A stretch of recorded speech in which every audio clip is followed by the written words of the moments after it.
नमस्कार दोस्तों, मैं Lalita Agarwal PSSM blessings audio team Kolkata से बोल रही हूँ। पिछले ऑडियो में हमने जाना कि टॉरकॉम जी केयर पब्लिशिंग कंपनी के प्रेसिडेंट के लिए अपनी कई सारी किताबें लेकर जाते हैं, जिनकी वह और उनके ट्रांसलेटर काफ़ी प्रशंसा करते हैं। ऑडियो नंबर 113 में हम इसी घटना को आगे बढ़ाते हैं। टॉरकॉम जी बताते हैं, प्रेसिडेंट ने जब स्पेनिश में सभी किताबों का इंट्रोडक्शन सुना, उनकी आंखों में आंसू आ गए। उन्होंने अपनी उंगलियों को अपने मुंह के पास लाकर उन्हें किस किया, यह बताने के लिए कि रीडिंग कितनी डिलीशियस है।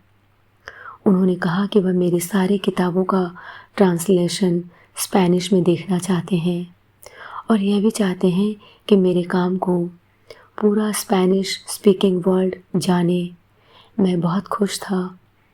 उन्होंने मुझे चाय ला कर दी और अपनी दुकान का छोटा सा टूर कराया और दिखाया कि वे कैसे मेरी किताबें अपनी विंडो में रखते हैं स्पेशल डिस्प्ले के लिए। 1:30 बज चुके थे। मैंने उन्हें अपने होटल में जाने के लिए उन्हें गुड बाय कहा ताकि मैं साउथ अफ्रीका की फ़्लाइट के लिए तैयारी कर सकूं। मैंने किसी तरह एयरपोर्ट जाने के लिए सबवे लेने की व्यवस्था की। मैं अब बहुत सुंदर व्यवस्थित एयरपोर्ट पर हूँ। फ्लोर्स और वॉल्स सभी मार्बल के बने हैं और बाथरूम भी, लेकिन प्लम्बिंग का काम बहुत ख़राब है। दरवाज़ा प्राय गिरने के कगार पर है। एक अटेंडेंट हर एक व्यक्ति को पेपर टॉवल देने के लिए खड़ा है। मैं सोचता हूँ, काश वे थोड़े मॉडर्नाइज होते और बाथरूम्स की सफाई पर ज़्यादा जोर देते। टिकट सिस्टम में काम करने वाले 90% लोग मर्द हैं। यह एक मेल डोमिनेटेड देश है। मैंने औरतों को सिर्फ फ्लोर्स और बाथरूम क्लीन करते हुए ही देखा है। प्राय शाम के 5 बज चुके हैं और मुझे उड़ान भरने के लिए 3.5 घंटे और वेट करना है। मुझे लोगों को देखना अच्छा लग रहा है। मैंने एक व्यक्ति को 3 यंग लड़कियों को गुड बाय कहते हुए देखा। मुझे नहीं पता कि उसका इनके साथ क्या संबंध है, लेकिन वह उनमें से प्रत्येक से 4 मिनट तक गले मिल रहा है। वह भी इतना पैशनेटली कि जैसे दोनों ही एक दूसरे के अस्तित्व में पिघल रहे हैं। यह बहुत ही इमोशनल था। मेरे से करीब 20 फीट की दूरी पर एक बहुत सुंदर सी लड़की है और 2 व्यक्ति उसे रिझाने की कोशिश कर रहे हैं। उन्हें देखना बहुत अमेजिंग लग रहा है। उसे हंसाने के लिए, उसके मुस्कुराहट के लिए वे छोटे बच्चों की तरह व्यवहार कर रहे हैं। लड़की अपने आप पर बहुत गर्व महसूस कर रही है। वह काफ़ी लंबी है। उसकी आंखें बड़ी हैं, बाल लंबे हैं और बहुत सेक्सी हैं। वहाँ से गुजरने वाले लोग उससे बहुत प्रभावित हैं। उसने मेरी तरफ देखा और मैंने इस तरह का जेस्चर दिया उसे बताने के लिए कि वह उतनी भी सुंदर नहीं है जितना लोग उसके बारे में सोच रहे हैं। वह इतने ज़ोर से हंसी कि वे दोनों व्यक्ति स्वयं को गर्वित महसूस करने लगे कि कम से कम उनको उसका अटेंशन तो मिला। लेकिन वह मेरी तरफ मुड़ी, अपने हाथ से गुड बाय कहा और वहाँ से चली गई। मुझे यह देखकर बहुत अच्छा लग रहा था कि कैसे दोनों व्यक्ति आँख फाड़ कर मुझे देखने लगे। ये संसार कितना तुच्छ है। हम जीवन को इतनी गंभीरता से ले लेते हैं, लेकिन असल में यह एक बड़ा भ्रम है। यह संसार भ्रम और आकर्षण के बीच फंसा हुआ है।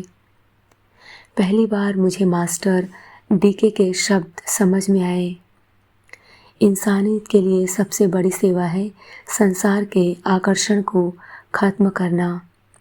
सेक्स के, फूड के, ड्रेस के और स्वयं अस्तित्व के आकर्षण को ख़त्म करना। अर्जेंटीना की लड़कियां बहुत वेल ड्रेस्ड होती हैं। उनके बालों की एक विशिष्ट स्टाइल होती है, पुराने इजिप्शियंस की तरह।